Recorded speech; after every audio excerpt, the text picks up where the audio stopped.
दोस्तों, अंतर्राष्ट्रीय रक्षा बाजार में इस वक्त जो हलचल मची हुई है उसने दुनिया के कई बड़े देशों को चौंका दिया है। भारत और फ्रांस के बीच 114 राफेल फाइटर जेट को लेकर चल रही लंबी बातचीत अब एक निर्णायक मोड़ पर पहुंचती दिख रही है। कई महीनों से अटकी यह डील अचानक चर्चा में क्यों आ गई? क्या सचमुच भारत ने अपनी शर्तों पर फ्रांस को झुकने पर मजबूर कर दिया है? और क्या यह डील सिर्फ 114 विमानों तक सीमित नहीं रहने वाली? आज की इस खास रिपोर्ट में हम पूरी कहानी विस्तार से समझेंगे। सबसे पहले सवाल यही है कि भारत को अचानक 114 medium multi role fighter aircraft की जरूरत क्यों पड़ी? दरअसल भारतीय वायुसेना के कई स्क्वाड्रन इस समय अपनी निर्धारित क्षमता से कम पर चल रहे हैं। कई पुराने लड़ाकू विमान जैसे MiG-21 पहले ही रिटायर हो चुके हैं या होने की कगार पर हैं। विशेषज्ञों का मानना है कि भारत को कम से कम 42 स्क्वाड्रन की जरूरत है, जबकि वर्तमान संख्या उससे कम है। ऐसे में अगर आने वाले वर्षों में कोई बड़ा रणनीतिक संकट खड़ा होता है तो एयरफोर्स की ताकत बढ़ाना जरूरी हो जाता है। इसी जरूरत को पूरा करने के लिए भारत ने 114 नए मल्टी रोल फाइटर जेट खरीदने की प्रक्रिया शुरू की। जब भारत जैसा बड़ा देश एक साथ 114 लड़ाकू विमान खरीदने की बात करता है तो जाहिर है कि पूरी दुनिया की डिफेंस कंपनियां सक्रिय हो जाती हैं। अमेरिका की कंपनियां जैसे बोइंग और लॉकहीड मार्टिन ने अपने विकल्प पेश किए। F/A-18 सुपर हॉर्नेट और F-35 जैसे आधुनिक विमान ऑफर किए गए। दूसरी तरफ रूस की ओर से भी लगातार सुखोई और अन्य प्लेटफॉर्म को प्रमोट किया जाता रहा, लेकिन भारत ने अंततः फ्रांस के राफेल को प्राथमिकता दी। राफेल वही विमान है जो पहले भी 36 की संख्या में भारतीय वायुसेना में शामिल हो चुका है और अपनी क्षमता साबित कर चुका है। राफेल को बनाने वाली कंपनी है डसॉल्ट एविएशन। यह विमान 5 जनरेशन का मल्टी रोल फाइटर जेट है जो हवा से हवा और हवा से जमीन दोनों तरह के मिशनों में सक्षम है।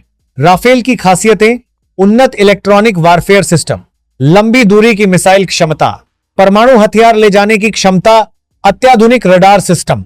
भारतीय वायुसेना पहले से 36 राफेल का संचालन कर रही है, इसीलिए ट्रेनिंग, इंफ्रास्ट्रक्चर और लॉजिस्टिक्स का अनुभव पहले से मौजूद है।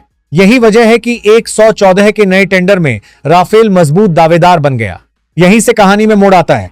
खबरों के मुताबिक इस डील की अनुमानित कीमत लगभग $40 बिलियन तक पहुंच सकती है। अगर गणना करें तो प्रति विमान कीमत करीब 2,800-3,000 करोड़ बैठती है।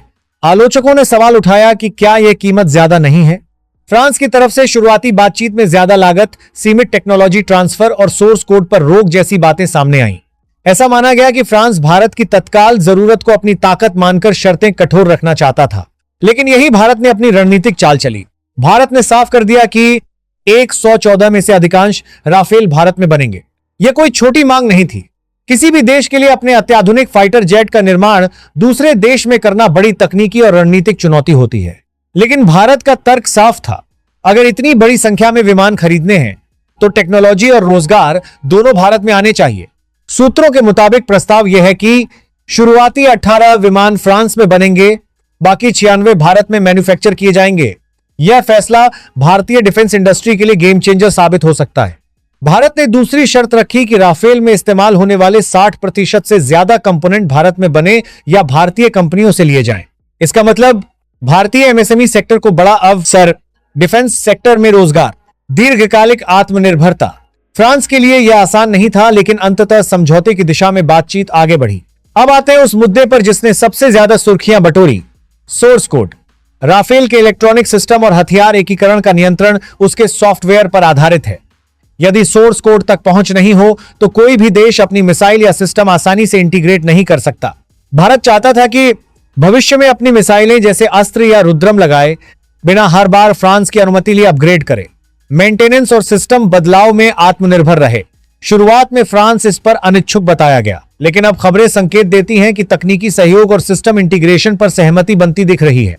यह भारत की बड़ी कूटनीतिक उपलब्धि मानी जा रही है। राफेल में इस्तेमाल होने वाला इंजन बनाती है फ्रांस की कंपनी सफरान। सूत्रों के अनुसार इंजन निर्माण और टेक्नोलॉजी ट्रांसफर पर भी चर्चा आगे बढ़ी है। अगर इंजन का निर्माण या उसका हिस्सा भारत में होता है तो यह भारतीय एरोस्पेस सेक्टर के लिए ऐतिहासिक कदम होगा। हालांकि अभी अंतिम कॉन्ट्रैक्ट साइन होना बाकी है, लेकिन अनुमान यह है कॉन्ट्रैक्ट साइन 2026 के आसपास, पहली डिलीवरी 2028-29, पूरी सप्लाई 2032-33 तक, यानी यह लंबी अवधि का रणनीतिक निवेश होगा। इसी बीच खबर यह भी है कि भारतीय नौसेना के लिए 31 राफेल एम मरीन वर्जन पर चर्चा चल रही है। ये विमान एयरक्राफ्ट कैरियर पर तैनात किए जा सकते हैं। हालांकि आधिकारिक पुष्टि अभी बाकी है, लेकिन अगर यह सौदा भी जुड़ता है तो भारत का राफेल बेड़ा काफी बड़ा हो जाएगा। भारत की इस संभावित डील पर दुनिया की नजर है। अमेरिका इस फैसले को ध्यान से देख रहा है। रूस भी अपनी स्थिति मजबूत करने की कोशिश में है। चीन की रणनीतिक गणनाएं भी बदल सकती हैं। भारत अब सिर्फ खरीदार नहीं बल्कि शर्तें तय करने वाला देश बनता दिख रहा है। विदेश नीति के स्तर पर यह डील एक संकेत देती है कि भारत अब किसी भी रक्षा सौदे में सिर्फ कीमत नहीं देखता, बल्कि टेक्नोलॉजी, आत्मनिर्भरता और दीर्घकालिक रणनीति को प्राथमिकता देता है। यह सिर्फ एक 114 विमानों की कहानी नहीं है, यह भारत की बदलती रणनीतिक सोच की कहानी है। क्या फ्रांस पूरी तरह भारत की शर्तें मान लेगा? क्या 31 राफेल एम की डील भी जुड़ जाएगी?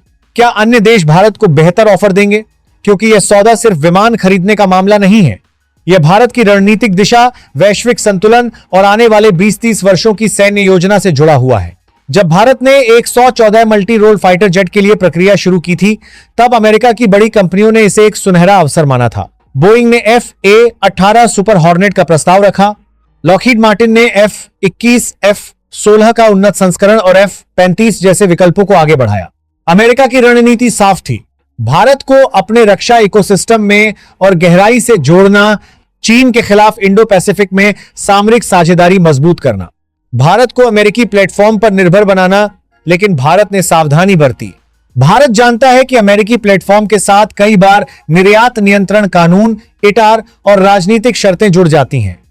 अगर भविष्य में किसी नीति को लेकर मतभेद हो जाएं, तो स्पेयर पार्ट्स या अपग्रेड प्रभावित हो सकते हैं। इसीलिए भारत ने संतुलित विकल्प चुना, राफेल। रूस लंबे समय से भारत का पारंपरिक रक्षा साझेदार रहा है। सुखोई 30 से लेकर S-400 तक कई बड़े प्लेटफॉर्म भारत ने रूस से खरीदे हैं। लेकिन रूस यूक्रेन संघर्ष के बाद रूस की सप्लाई चेन और आर्थिक स्थिति प्रभावित हुई।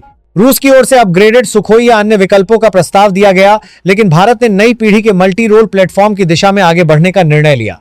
यह फैसला वैश्विक स्तर पर संतुलन साधने की रणनीति का हिस्सा माना जा रहा है। अब सबसे बड़ा सवाल, चीन पर इसका क्या असर? चीन पहले से J-20 जैसे 5th जनरेशन फाइटर का संचालन कर रहा है। पाकिस्तान को भी चीन ने JF-17 और अन्य प्लेटफॉर्म दिए हैं। अगर भारत के पास 36 पहले से मौजूद राफेल, 114 नए राफेल और संभवतः 31 राफेल हो जाते हैं, तो भारत की एयर पावर क्षेत्र में काफी मजबूत हो जाएगी। राफेल की लंबी दूरी की मिसाइल क्षमता और इलेक्ट्रॉनिक वारफेयर सिस्टम उसे रणनीतिक बढ़त देते हैं। चीन के लिए यह संकेत है कि भारत अपनी वायु शक्ति को तेज गति से आधुनिक बना रहा है। अब बात करते हैं उन 31 अतिरिक्त विमानों की जिनकी चर्चा जोरों पर है। भारतीय नौसेना अपने एयरक्राफ्ट कैरियर के लिए नए फाइटर जेट की तलाश में है। फिलहाल MiG-29 का संचालन किया जा रहा है, लेकिन लंबे समय के लिए नया प्लेटफॉर्म जरूरी माना जा रहा है। राफेल मरीन वर्जन इस जरूरत को पूरा कर सकता है। यह विमान कैरियर ऑपरेशन के लिए डिजाइन किया गया है। अगर 31 राफेल एम का सौदा जुड़ता है तो भारतीय नौसेना की स्ट्राइक क्षमता बढ़ेगी, समुद्री सीमाओं पर मजबूत उपस्थिति बनेगी, हिंद महासागर क्षेत्र में रणनीतिक संतुलन बदलेगा। हालांकि अभी आधिकारिक पुष्टि बाकी है, लेकिन बातचीत आगे बढ़ने की खबरें संकेत दे रही हैं कि नौसेना भी इस दिशा में गंभीर है। राफेल के भारत में निर्माण की संभावना केवल रक्षा सौदा नहीं बल्कि औद्योगिक क्रांति की दिशा में कदम है।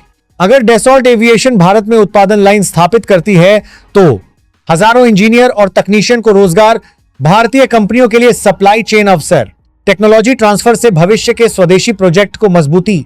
भारत पहले से ही तेजस जैसे स्वदेशी कार्यक्रम पर काम कर रहा है। राफेल निर्माण का अनुभव भविष्य में advance medium combat aircraft AMCA project में मददगार हो सकता है। यदि भारत को सिस्टम इंटीग्रेशन की स्वतंत्रता मिलती है तो वह अपनी अस्त्र और रुद्रम मिसाइल लगा सकेगा, भविष्य में स्वदेशी हथियारों का परीक्षण कर सकेगा, इलेक्ट्रॉनिक वारफेयर सिस्टम में अपग्रेड कर सकेगा। यह आत्मनिर्भरता का असली मतलब है। यह डील एक और संदेश देती है, भारत अब केवल खरीदार नहीं है बल्कि साझेदार की भूमिका में है। इमानुएल मैक्रों की भारत यात्रा और दोनों देशों के बीच बढ़ते रणनीतिक संबंध संकेत देते हैं कि यह सौदा व्यापक साझेदारी का हिस्सा है। डिफेंस, स्पेस, न्यूक्लियर और इंडो पैसिफिक सहयोग सब एक ही फ्रेम में देखे जा रहे हैं। अगर 2026 तक अंतिम कॉन्ट्रैक्ट साइन हो जाता है, 2028-29 में पहली डिलीवरी, 2032-33 तक पूरा बेड़ा, इस दौरान भारत समानांतर रूप से तेजस MK-2 और ड्रोन स्वार्म टेक्नोलॉजी पर भी काम जारी रखेगा।